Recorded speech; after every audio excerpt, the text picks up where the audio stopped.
Hello and welcome to Hank Games Without Hank. My name is John Green. I'm the manager of the AFC Wimbly Womblys, playing in the championship, so-called because it is actually the second tier of English professional football, behind only the Premier League. We are just one step away, one magical season away from potential glory. However, we are playing teams that are much better than us every day, so there's that. Today I want to talk about having it figured out. Particularly in the context of the disaster, the absolute unmitigated disaster of our team's poor decision-making in the last season, as we, it all worked out in the end, but it was still wrong. Still wrong to throw games. We just lost our way, and the whole, I just want to talk about figuring it out, having it figured out, and then kind of de-figuring it out, I guess. But today, first off, we're playing Middlesbrough. You want to say Middlesbrough, but that is incorrect. It's just Middlesbrough.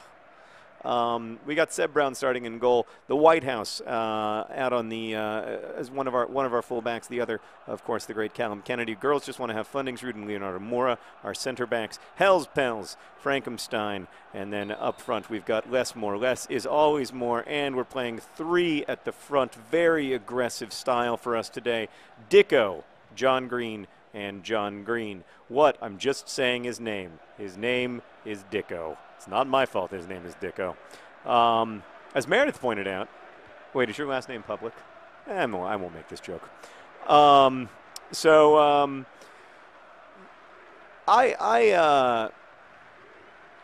When John Green came to me with the idea of throwing a bunch of games on purpose, I mean, I knew it isn't illegal, right? I mean, it isn't match fixing or anything like that. It's just unsporting. But I didn't think of it that way. All I thought was that's an awesome idea. Like, it's narratively beautiful. We'll get to humiliate our foes, and everyone will have a wonderful time. Speaking of everyone having a wonderful time, everyone almost just had a wonderful time thanks to that cross into the box. But no. Like so much effort in this world, it came to naught. That's not a good pass.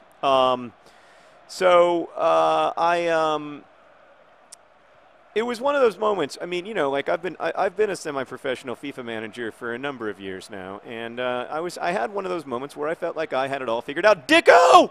Oh. This happens to me periodically, where I feel like I have it all figured out. But what interests me is that, like, I'm in a weird position in my life where, like, a lot of people think that I have it figured out, or else that I should, partly because of my age and partly because, you know, of, like, the platform or an audience or whatever that I have now. And come on, boys. And I don't, of course. I don't have it all figured out, and there's lots and lots and lots of things about being alive that I don't know. But I also remember thinking that other people had it all figured out when they clearly didn't. The biggest example of this in my own, like, personal life was Kurt Vonnegut, this writer who I really admired, especially in high school. But I still admire his work a lot. And I remember I went and saw Kurt Vonnegut speak in Tuscaloosa, Alabama, when I was 15 or 16 years old, and you know, he was really smart. First off, I want to make it clear that I'm not comparing myself to Vonnegut. He's a much better writer than I am, and also, like, I think he had it figured out more than I do.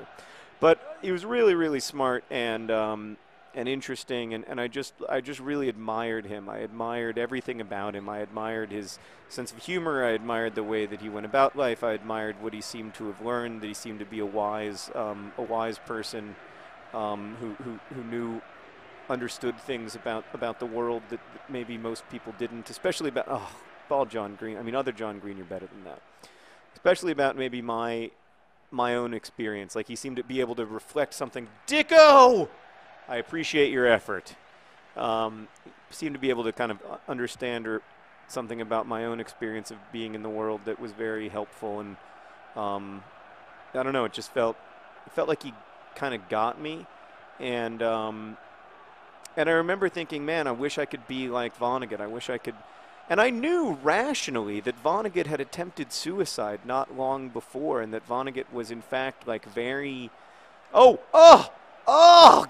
Brilliant defending by Middlesbrough.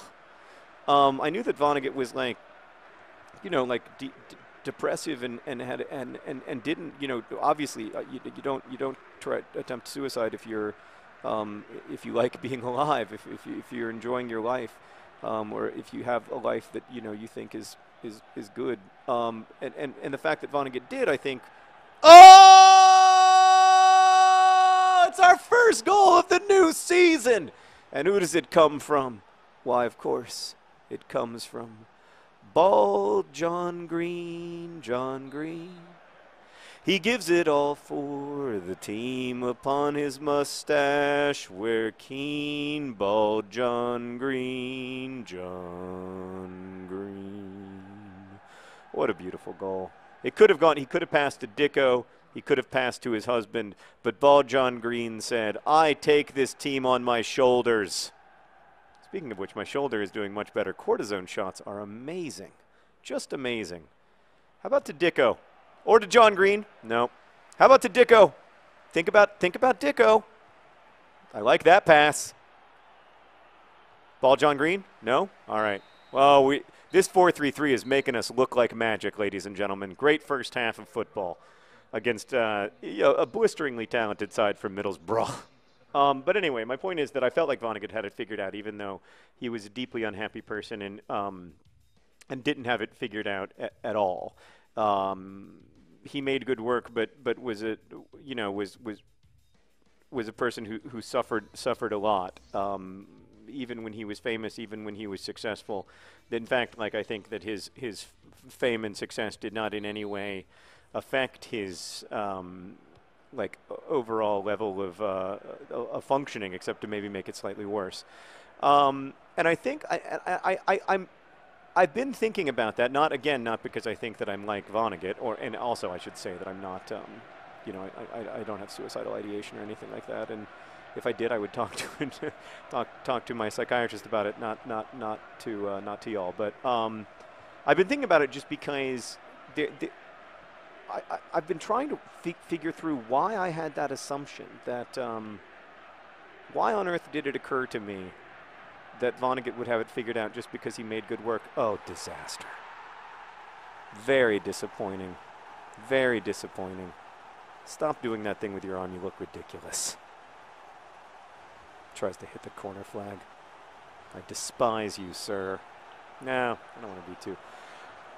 But I'm trying to understand it because rationally I knew that he didn't have it figured out, just as I think, like, rationally a lot of people understand that I don't have it figured out. But we still have, like, I still had that expectation of him, and I don't think it was really even that unfair of me to have that expectation of him. Like, I think it was just part of, part of him having an audience at that time in his life. And so I'm trying to puzzle through that because I don't have it figured out, and I'm trying to figure out, is there a way to say I don't have it figured out? I might screw up. I might lose games when I should try to win them, etc. But for the record, I'm trying to win this game. But I am failing. We're down 2-1. I still hate you. Stop doing that thing with your arm. Oh, this is all going poorly. Maybe 4-3-3 was a terrible mistake. This game needs is a goal from Dicko. Okay, we're fast enough. Cut back. Yes. Get it. Oh, get up, Dicko. Yes, I love your courage. Oh, that was great, though. I loved that. I loved the work. The work rate was good. And I like the fact that he's on the ball a lot. Like, that's encouraging to me. Less more, you're better than that. I feel like we might have to take somebody out. Trying to get a point out of this game since we're down 2-1. This is getting epic. So that's my only point. I don't know. I don't have it figured out, and I don't ever expect to. Like, I expect to be, like, kind of screwed up and confused for the rest of my life. Now that I'm old, I used to think that, like, at some point I would know what the hell I was doing. But, like, now that I'm old, I really don't. I expect to be, like, kind of confused and baffled and trying to figure it out and trying to do my best on a day-by-day basis as long as I'm around. And, like, I'm okay with that. Oh! John Green! You've got to finish in that situation. John Green. I don't want to say that I expect better of you, but I do expect better of you. That's a very disappointing outcome for me, John Green. Bringing in Yabamba. That's what this game needs. He may only have a 56 skill level, but he's got heart. That's what we seem to be lacking at the moment. Also taking out less more And I'm taking out Frankenstein. He was injured in the last game, bringing on patron saint of lost crosses, K. St. Louis, because we don't have anyone to back him up. All right, let's make sure that this is right. Hell's Pals. I'll switch you guys around there. Yeah, that's what we wanted. Now it's going to be perfect. Now we're going to come back. We're going to shock the world. We make 3 substitutions at the same time, just like the pros do. I've been watching the World Cup. I know how you do this. 3 substitutions in the 67th minute. You change the whole tide of the game. Boom, bang, roar. It's the name of Henry's favorite picture book about dinosaurs. It's an ABC book. It's about dinosaurs who are also construction workers. This seems a little bit problematic to me. But I don't know. We don't know that much about the lives of dinosaurs. Could they have been construction workers? Possibly. We don't, there's a lot we don't know. But God, let me tell you, as a father of a 4-year-old, there's a lot we do know about dinosaurs. Dicko! Ah. He needed to cut back, but he was so excited, and who can blame him? He got on the ball great. I don't know that he needs a nickname, Meredith. Can't we just call him Dicko? That's his name. Yeah, we need a song for him, I guess. What rhymes with Dicko? Licko? Sicko? Tricko? I don't know. Do you got anything? She doesn't have anything. She said she's steering clear of this and that I should probably stop trying to rhyme with Dicko. Yeah. You don't have it figured out. I don't have it figured out. I appreciate, so I wasn't kidding when I said, like, I appreciate being, I appreciate people saying, like, wait a second, we shouldn't be losing games on purpose. And I appreciate people, like, I appreciate it because it means that you believe in the Wimbly Womblys, which is exciting to me. But I also appreciate it. Oh, what a pass from Dicko to K. St. Louis, the patron saint of lost crosses. The patron saint of lost. It's deep. It's good. It's not good enough. Oh! What was that almost? It was like that was like a sweep the leg Johnny kick from the Golden Child. None of you get that joke because it's from the Karate Kid, which came out in 1979. But whatever. Oh, that was beautiful from the Golden Child, that sweet scissor kick, but it didn't go in. You know what? We may lose this game, and we tied the last game, and we're in big trouble. But I like the way that we're playing. It's open. It's flowing. It's a little bit crazy. It reminds me of the old Wimbledon FC from the 80s, where like it was just a bunch of crazy, beautiful guys who loved the game and loved their club. That's what I'm feeling right now. I'm feeling like, yes, we are playing in a weird style, but I kind of like it. That's a nice ball. Get there, John Green. Show some courage. All right, we got to try to win this game. So we may not have it figured out, but here in the 90th minute, we do have a chance to do something special. It's, oh, stay with it. Stay with it. Ya bomba. No. Oh, he was offside anyway. Oh, I'm telling you what, Meredith, if I'd have John Green in this game, would be tied. See, Bomba's 5'3" tall. Probably should have thought that through. He's a tiny little man. And, yeah, that was my mistake. Like I said, I don't have it figured out. Congrats to Middlesbrough and Jutskiewicz on a heroic, famous victory for their club. 1 goal from John Green, not enough. We've got to find more goals. We're going to be looking to Dicko and others. Thank you for watching. Best wishes.